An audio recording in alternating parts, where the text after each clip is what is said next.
সবজি কাটা কমপ্লিট। এই যে পেঁয়াজ, আস্ত রসুন নিয়ে নিয়েছি, এই যে আলু।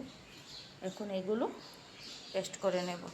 সঙ্গে নিয়ে নিচ্ছি কাঁচামরিচ, ভালো করে ধুয়ে পেস্ট করে নেব।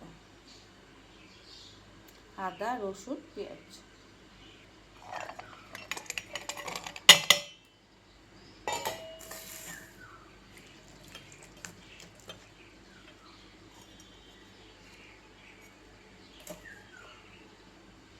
তার সাথে একবারে দিয়ে দেব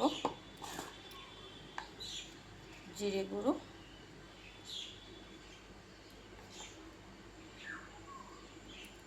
আর ধনে গুঁড়ো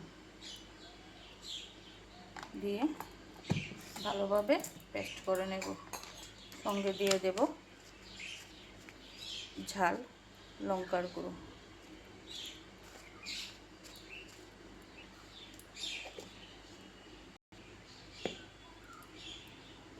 কমপ্লিট।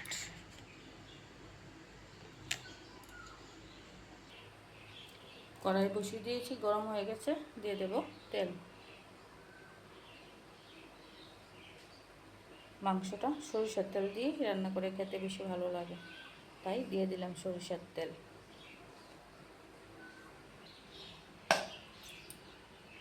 তেল গরম হয়ে গেছে, দিয়ে দেব পেঁয়াজ কুচিগুলো।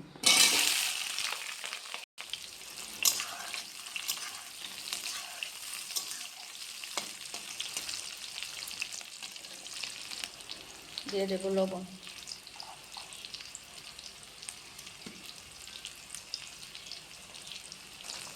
দিয়ে দেব মশলা পেস্ট।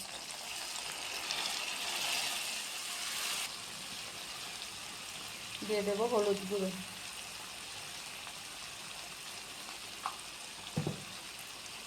ভালো করে মশলাটা ভাজি করে নেব। দিয়ে দেব চিকেনগুলো।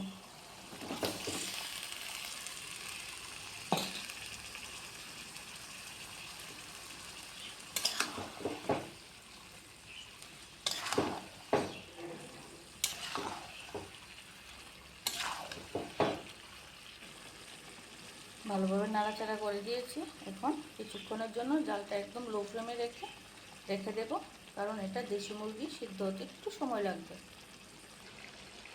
এই যে মাংস রান্না কমপ্লিট।